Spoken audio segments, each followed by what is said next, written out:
Yo, there was a time at the gym, these guys used to call me that, like, from across the gym, like, Ujamani, this guy is gay. I kid you not. I just owned it. And every friend group seems to have that one guy. If you don't think your friend group has that guy, then that's you, and they just call you that behind your back. Yeah. For them, as far as they're concerned, it's like, yo, this guy is always in his feelings. He's a gay nigga. Yeah. Well, Okay. Nita Shoga, like, from across the hall.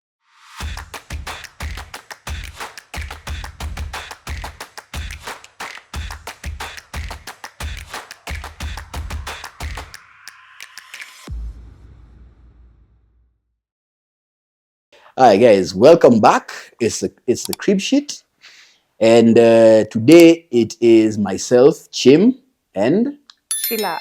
yeah. And given we are in the season of love, I got twisted into hosting the love edition of the crib sheet. People find you very romantic. I'm not romantic. Hey, let me not say that. It's a complaint my wife has, and I'm trying to change. I'm really trying to change. I don't think I'll change. Yeah. So, Sheila, how are you doing? Sorry, Sana. Uh-huh. Today we don't have Carol, so but I'm good. Mm-hmm. And yes, we thank God we're here. Hey, we thank God we're here. Now, It's a wherever- blessing. I'm good. I'm alive. We were talking about this earlier. I have my mental health. Yo, we thank God for that. Yeah. Eh? Because these days things are tricky. So I wanted to ask you, how are your kids doing? My children are doing very well. School is good. I think they're catching up with school. I think they break for the holiday for the midterm next week. Oh, okay. Right. Yeah, but they're doing well. That's good to hear. It's really good to hear. Wako? Mine are good. I was with them last week for an event at my son's school. He's autistic. Oh, yeah. I'm not going to name I saw the that. school because we are not doing shout outs over here, but I love the school. They're really, really good in how they take care of the kids. He was excited to show me what he's learning. I was happy to see his favorite subject is maths, by the way. I was happy to see, what he's able to accomplish. He's in grade 3. My daughter was there with her best friend. They insisted that they want to come and support Kadari. Yeah. So that was how my weekend was last weekend. I actually saw it on your WhatsApp status. I was like, oh, he's a dad today. Strong. But it's really good. And also the sister supporting him. Yeah. Very important. Yeah. So let me ask, this week, what can you say you have really enjoyed about Parenthood? To be very honest, it's not like I've been fully a parent. And I think that's one of the things I also want to enjoy, having my me time, because it's very crazy at work right now.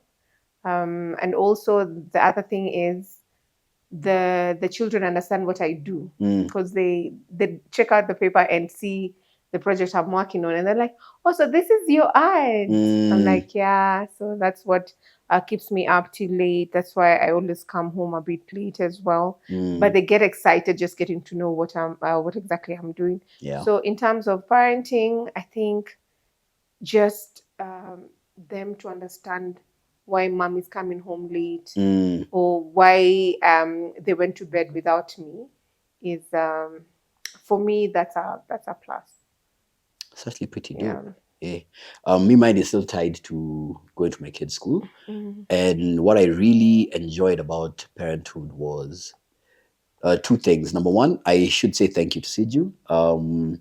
Just being able to have that united front. My son knowing, because I know he was worried. I arrived, they have switched campuses. So I went to the old campus. Yeah, I went to the old campus. Turns out it was meant to be, the old facility, the old school. Turns out he's no longer in kindergarten, so he's in the, you get? Now, you didn't know? I knew he's in grade 3. But it didn't register that is a different, like, they'll move those kids away from the much younger kids, right? Or the ones who are still not as developed, right? So I remember when I checked into the school, he was really nervous, constantly looking around. And when he saw me, I saw that he can't hide his excitement, that excitement. And also my daughter just excitedly rushing and telling him like, yo, they call me Papa. There's Papa. You're getting? So mine was just those two things, just being able to enjoy those moments, showing a united front, and also being able to, what's the word? Being able to enjoy my kiddos, that joy, that pure joy of seeing these guys has come to support us.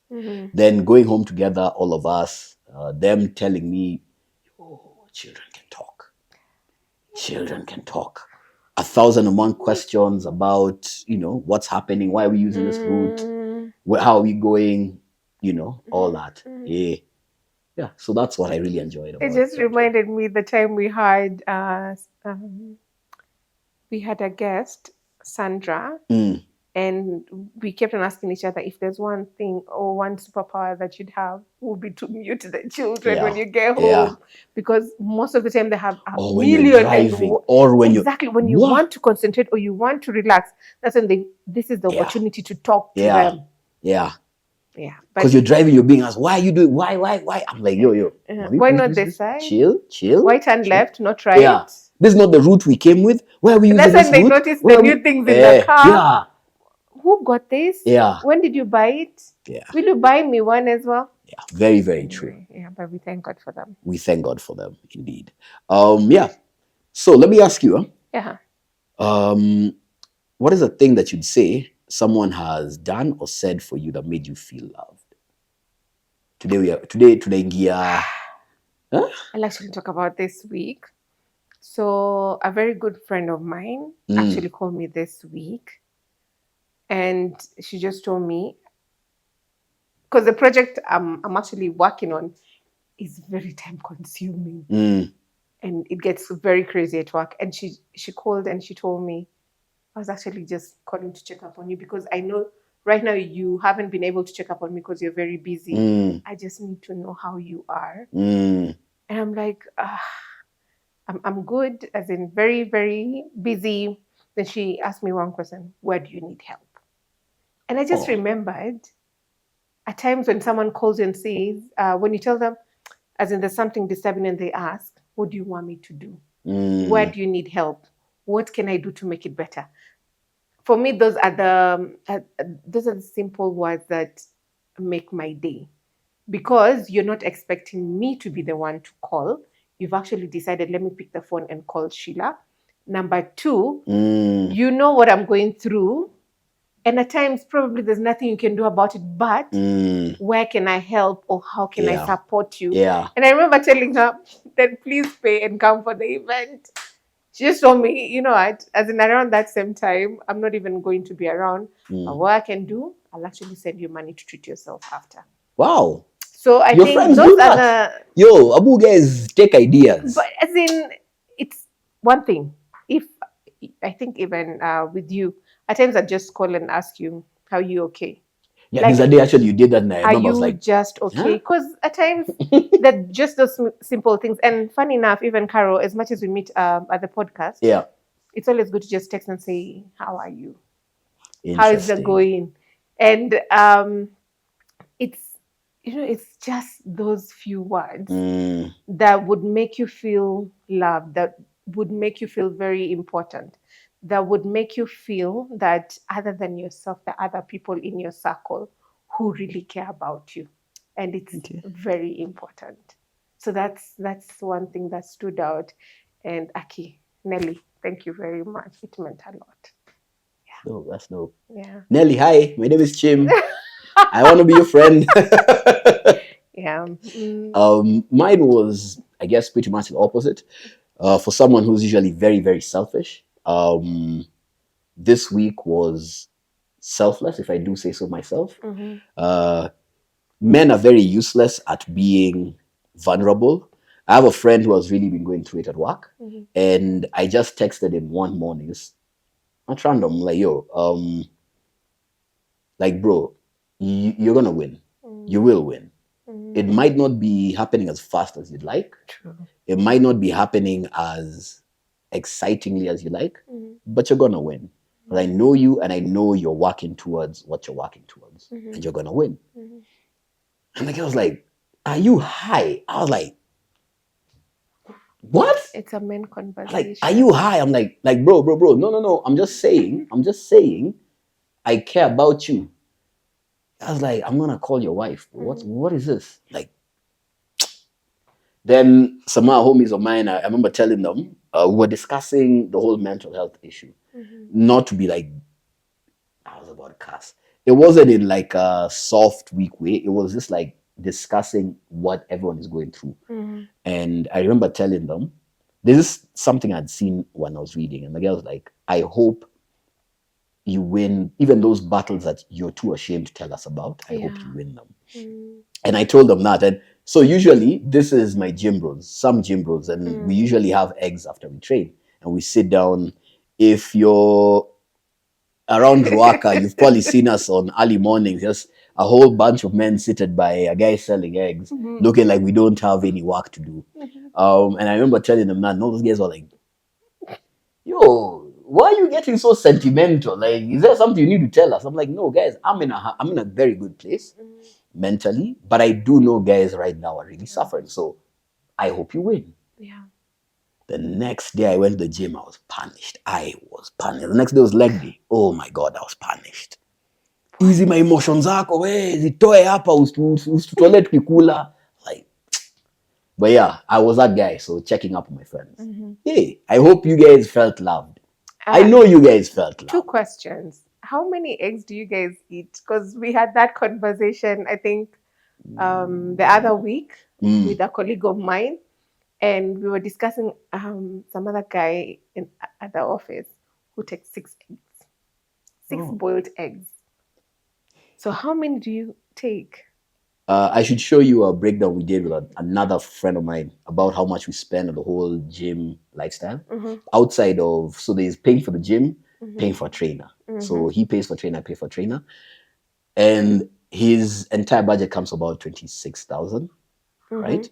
And that 26,000 also factors in the eggs we eat. So he eats 5 in the morning, 5 at like break before lunch, has lunch, 5 after, then 5 in the evening. I do about maybe 4 in the morning, and then maybe another like 4 after training. Yeah. Shout out Samuel Chai, but hey, the guy who sells those eggs, a guy called Samuel Chai, and he's a fan. He's subscribed. Samuel Chai, yeah. You know it's true. Yeah. I thought we were just meant to be doing 2 eggs max. No, if you're working out, eggs are the best source of protein and the cheapest. Like boiled eggs. Yeah.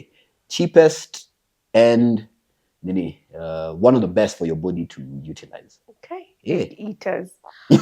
So the other thing was that conversation you had with your boys, your gym boys. It's very common, I think, amongst the boys. Like, men to men don't think they should open up. Men to men do not think the other person should make it it makes you weak to have certain conversation, especially when it comes to touching on the emotional aspect of what someone is going through. Not exactly weak. Here, I guess you'll decide if this is going to be censored out, you're director. The word is gay. The word you're looking for is gay. So in my friend group, I'm the gay one. I'm the one who, every time I say sounds like, yo, there was a time at the gym, these guys used to call me that, like, from across the gym, like, Ujamani, this guy is gay. I kid you not. I just owned it. And every friend group seems to have that one guy. If you don't think your friend group has that guy, then that's you, and they just call you that behind your back. Yeah. For them, as far as they're concerned, it's like, yo, this guy is always in his feelings. He's a gay nigga. Yeah. Hey, okay. Why can't I need a sugar, like, from across the hall? It's long since I had that word. Hey. Yeah. But they know it's all love. Yeah. So unajua nawapenda wote. So let me ask, when you were a child, what did love look like to you?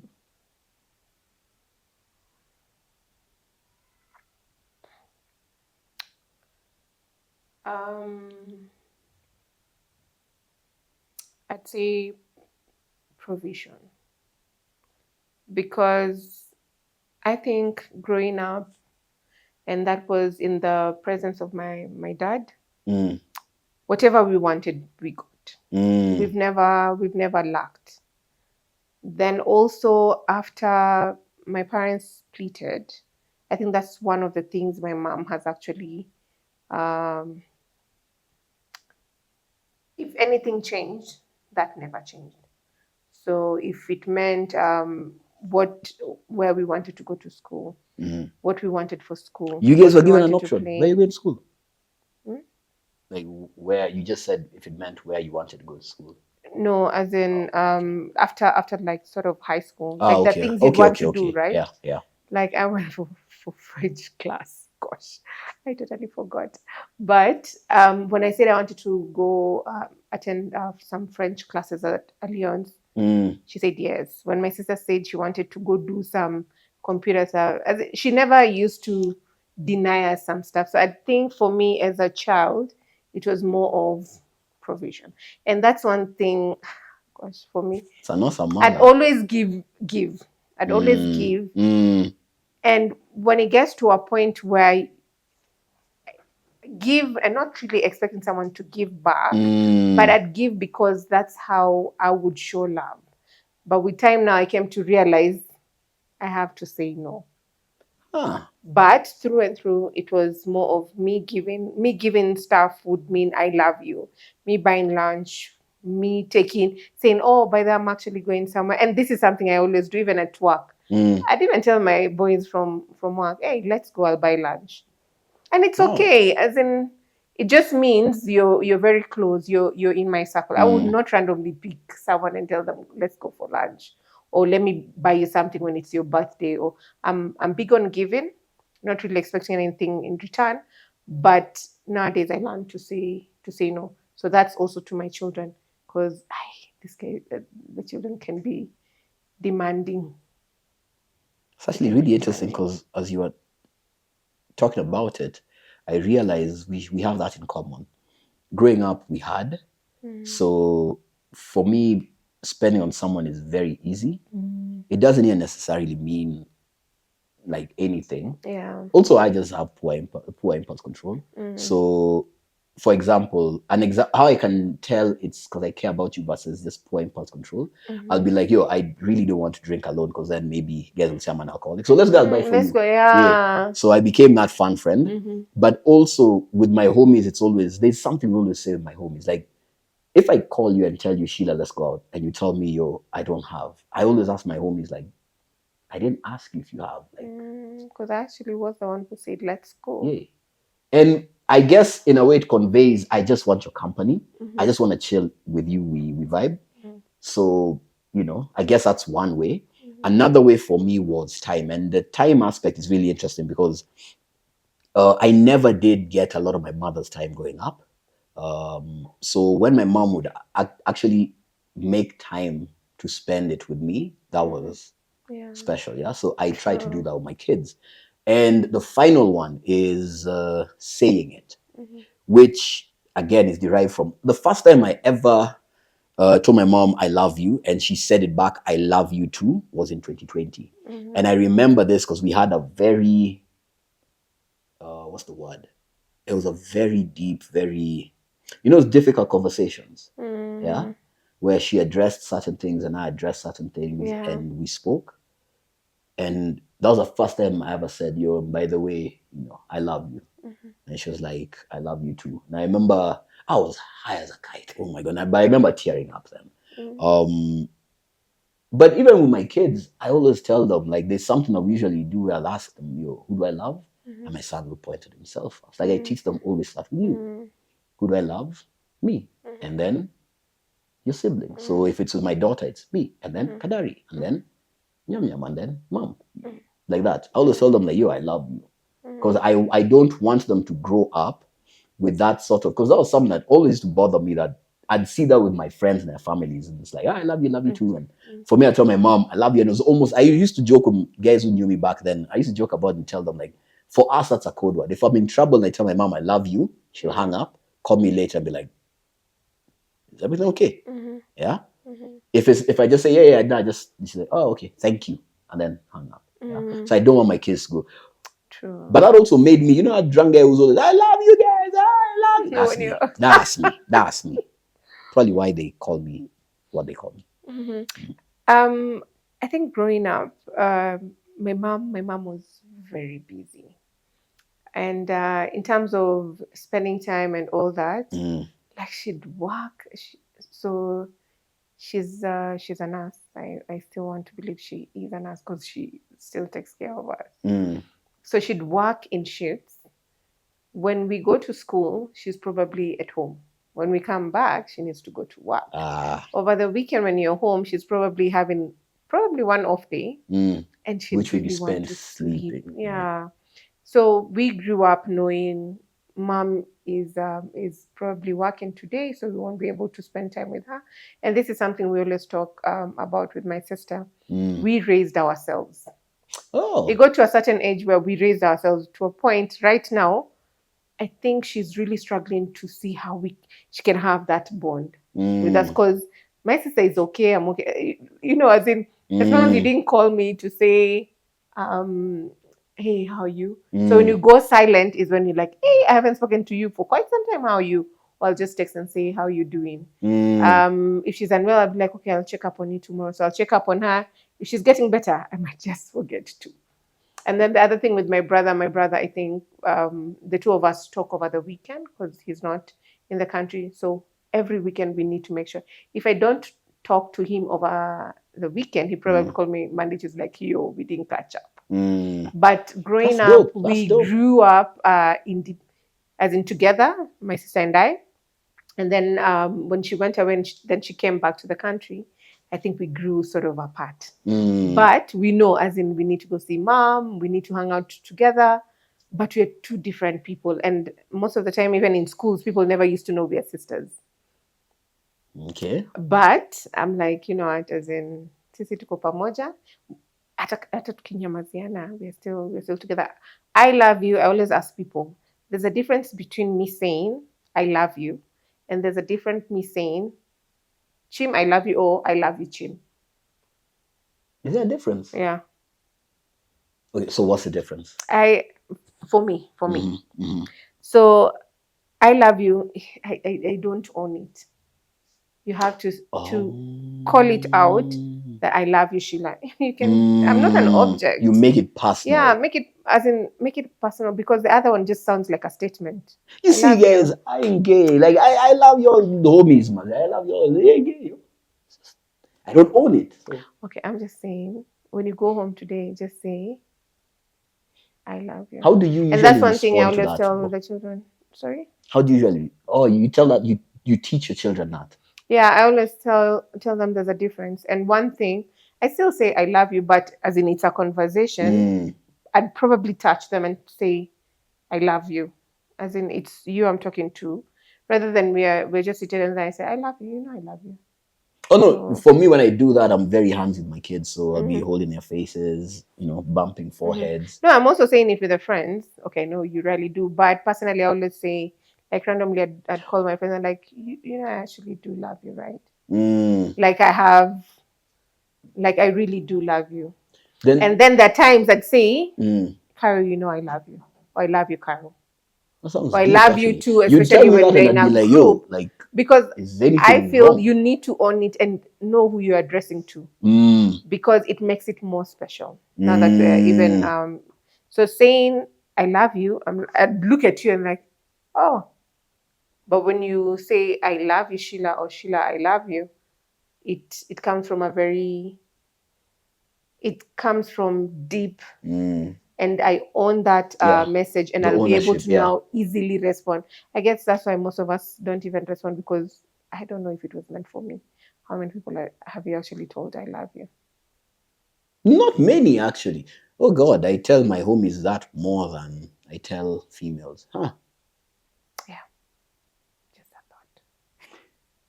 But how do you usually respond? I love you too. Huh. I find I'm very uncomfortable when my wife tells me, so with something that happened this week that I was happy about. My wife was like, she woke up mushy, very mushy. She's like, I actually really do love you. And I remember just freeze. I'm like, where's all this coming from? No, I was like, actually, I did this, and immediately I saw my mom. I was like, oh, thank you. You say thank you? Yeah, like, thank you.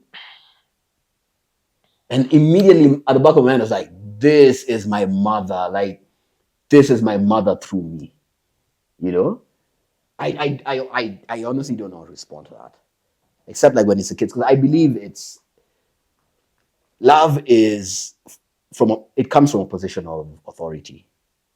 Like, I cannot like, how do I explain this? It comes from a position of authority. I can love you as my wife, I can love our children, and I can love the pet, because there is no condition to that. But from them, there's a condition. Yeah. From the pet, it's feed me. Yeah. Mm-hmm. From the kids, it's raise me. Yeah. Mm-hmm. From my wife, it's provide and protect.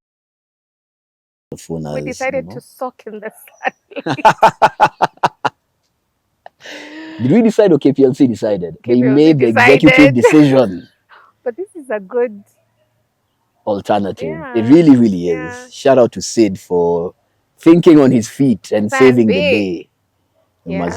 Hey, but KPLC was a naibu. I've been hearing guys complain that there's been a lot of issues. Mm-hmm. I can't say I've really experienced it. Where I live, steam it in that 30 minutes, then it's back. 10 minutes, and it's 30 being like those ones where you're just like, yo, what the hell? For those who work from home. Yeah, yeah. Oh yeah, because I also work from home. Yeah. I don't work from home, so the things that never Notice. notice. Sawa. Let me ask you. It's a nice question. Sheila, what did you learn about love from your relationships? It's been a roller coaster, to be very honest. So I keep telling people I got engaged when I was very young, and I got engaged to someone very, very beautiful then. Let me say beautiful because both inside and outside he was that person for me. I built dreams around the idea that we were meant to be, and I've always told myself, but back then, I want to have because I think he schooled outside the country, so we knew when I turned 26, he's meant to be back to the country. We spend a year and then get married. I'd want to carry my first child when I'm 27. And we both knew by the time I hit 35, we're not having any other children. Okay. So this, mbaya.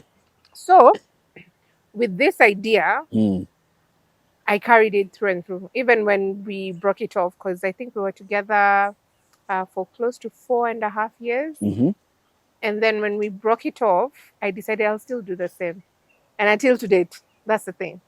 Because I realized my plans are my plans, not they shouldn't his be pegged plans. on anyone else. Exactly. They're mine. As in, my happiness is mine. How I want to live my life should be my idea. So I still have my child when I was 27. And after 35, I decided no more children. Okay. Wow.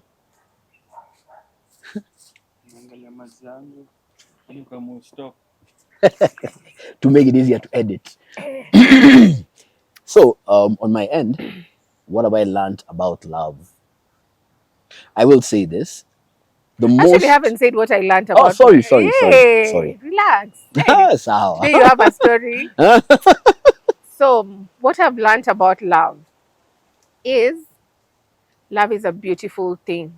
Please allow yourself to be loved. Even if it's just for an hour or two, it is a very beautiful, and most important thing is to be loved. If you've never been loved, please go back to your Jiteka Mkunji. Probably you're the issue. But it's very important to be loved, even if it's for the shortest time. So personally, I'm looking forward to be loved again. But one thing I realized as in now growing up is I need to love myself more. Because if I love myself more, someone else is going to see that and also want to add to that. If I do not love myself, how would other person see that I'm a lovable person? So that's one thing I really am working on. And that's why mkisikia by that tumechukua break na mapenzi, it is not for nothing. Just shower yourself with love. Yeah. Sawa. I think my lesson is the opposite. Learn to love yourself a bit less, if that's possible. I am a self-made man in love with his own creation. I am a man that built himself and in love with himself as God. So I need to dial it back because it makes being in a relationship with me very, very difficult. I'm the kind of guy who, those are fancy ways of saying I'm selfish. The most mature relationship I've been in, I can say, is with my wife. All my relationships are very mature. My mother used to say I'm very good at stating my do's and don'ts upfront, right? Mm-hmm. So anytime I'd get involved with a woman, if it's a relationship, I made it clear from the jump, I'm looking for a relationship with you. If it wasn't one and the conversation came up, what are we? I had no problem telling them, me is a me, you is a you, and God shall bless us too. And that's all. Like, nasty. I used to be, I keep telling you, I used to be just, the word is selfish. The word is selfish.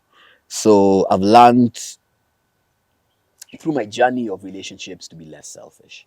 I've learned from my children that sometimes I do not want, when you really, really love yourself, it's also because you're afraid you won't be able to get that sort of love from outside.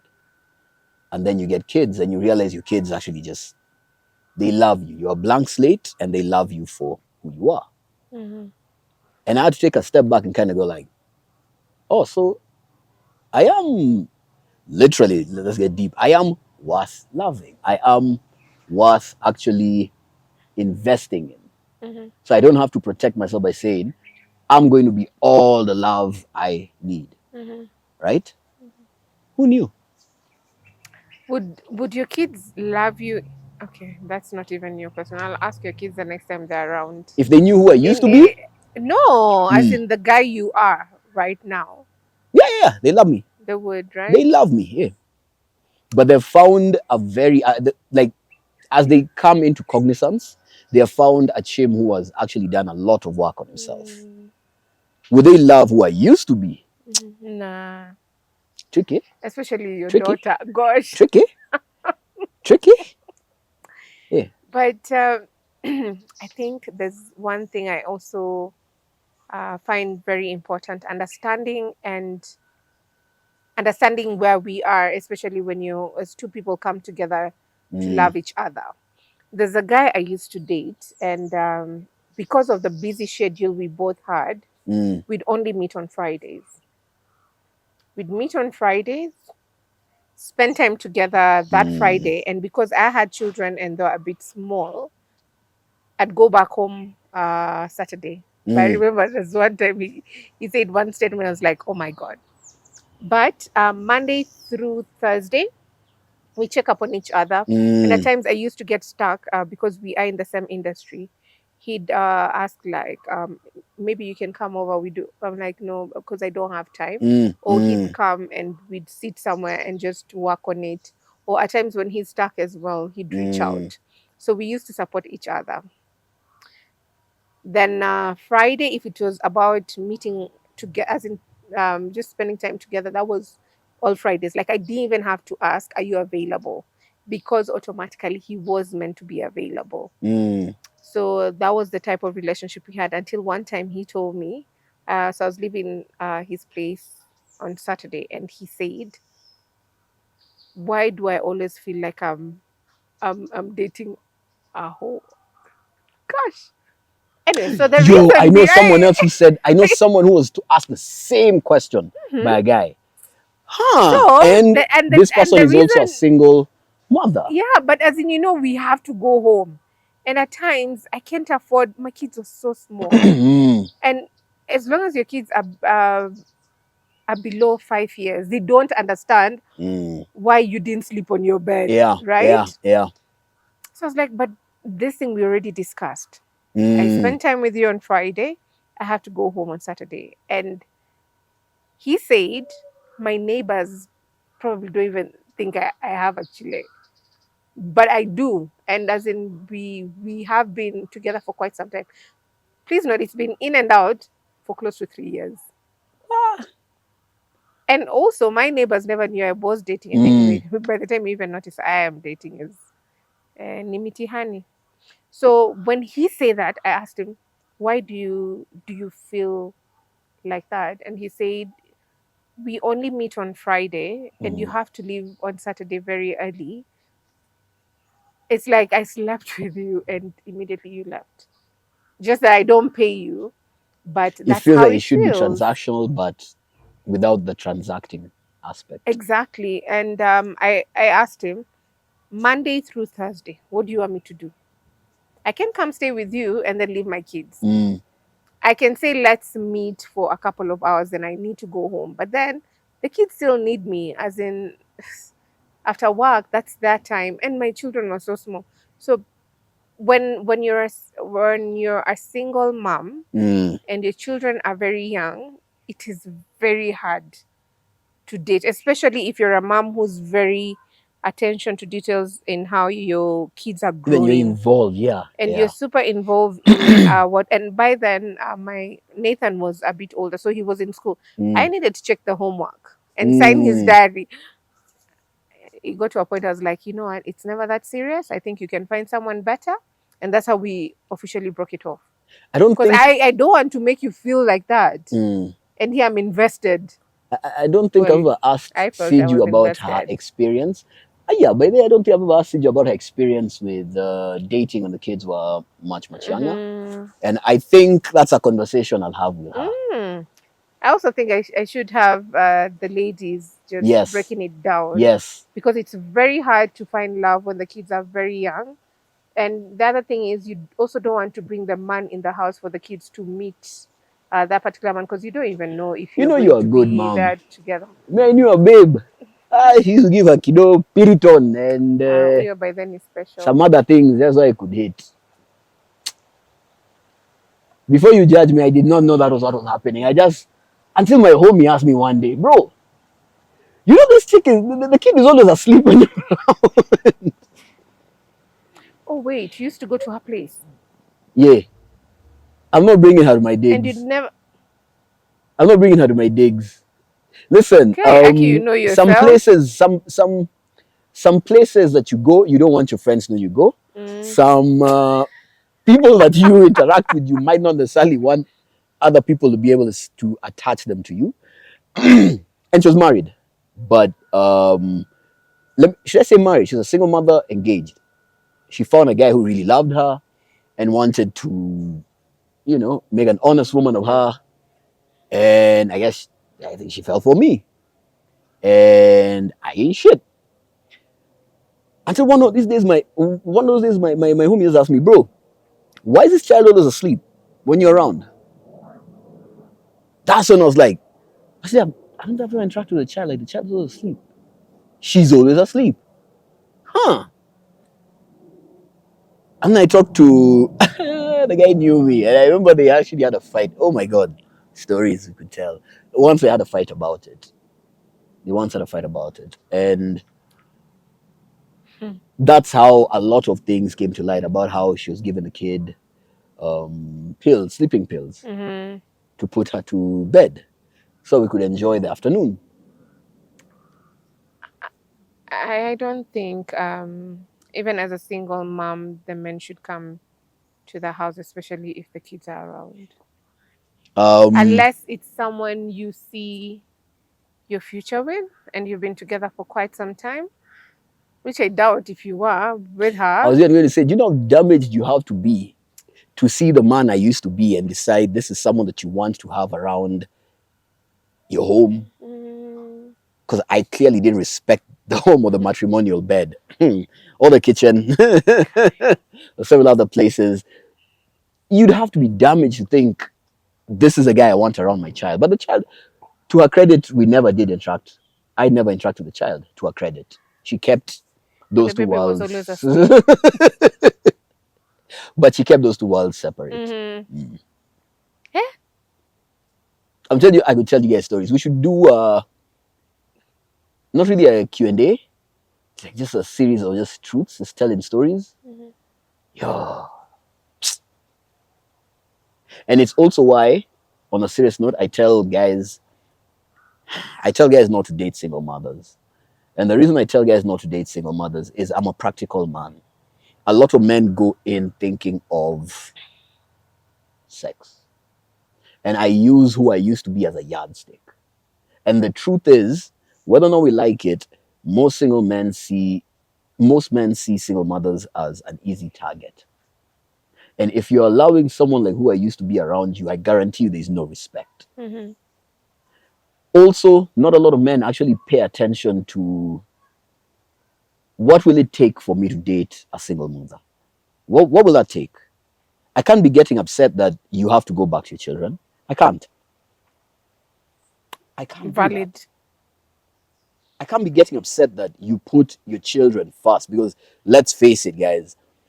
Would you want your woman or your wife not to put the children first?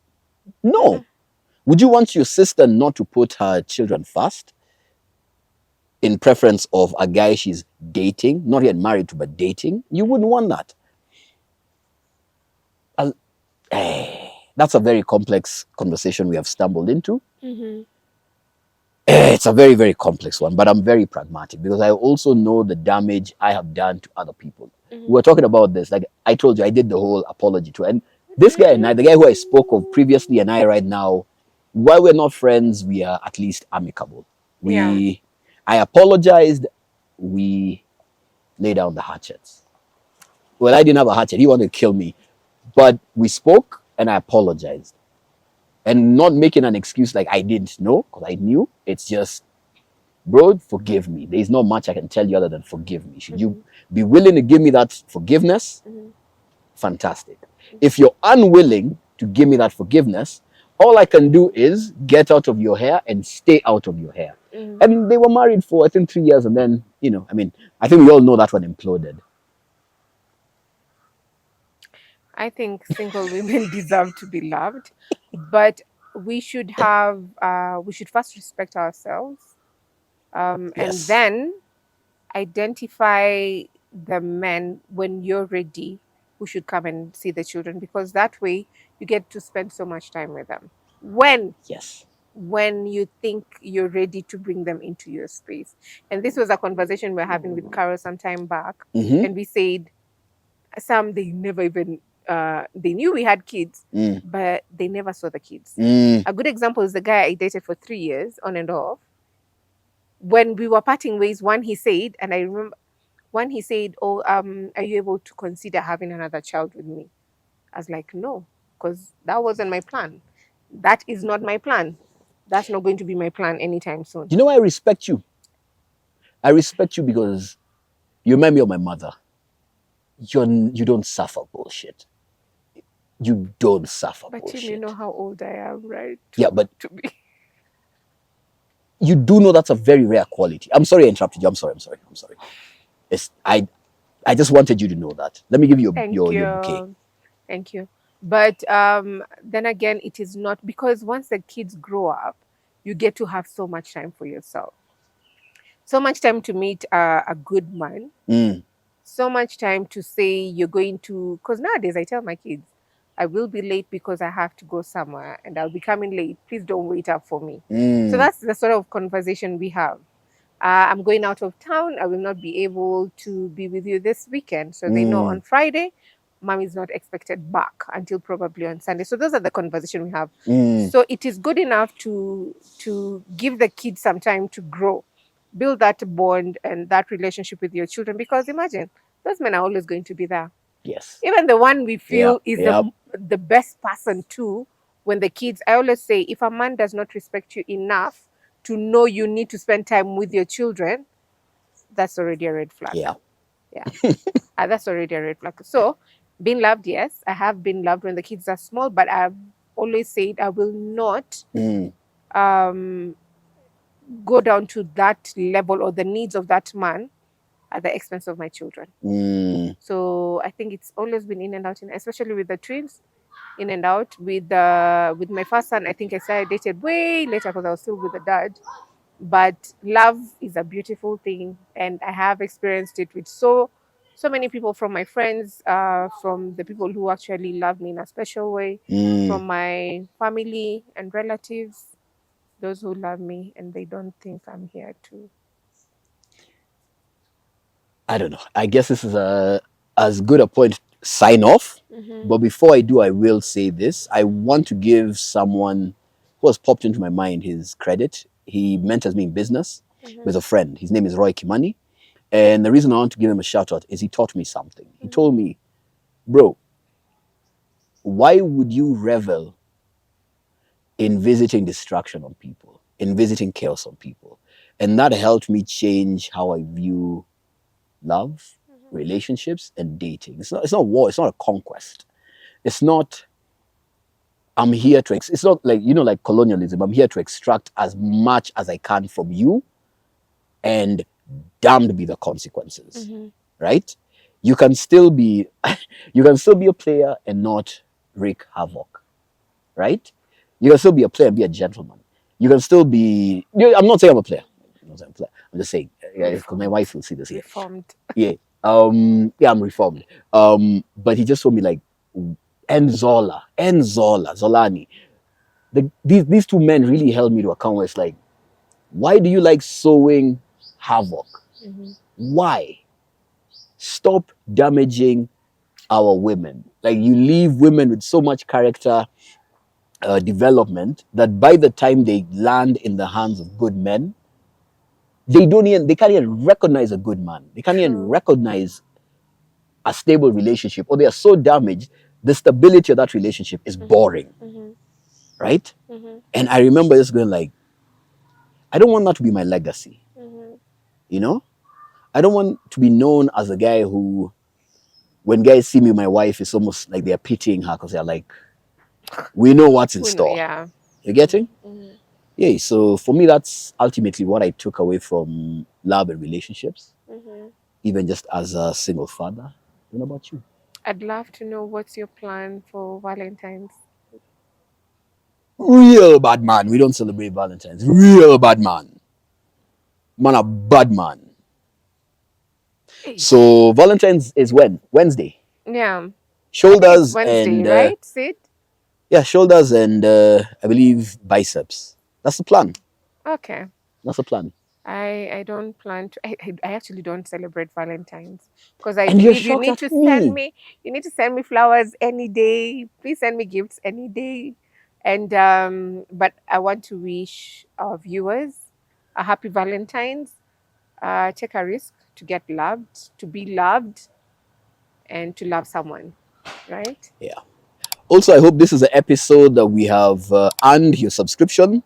Like, share, and a comment. Yeah. Leave them down there because it's important for us. Really, really important. Massive. Yeah. Cheers, guys. It's been real. Bye. So then, You say thank you. nice. Are you kidding me? I mean, it's still recording. It's just, it's in the dark.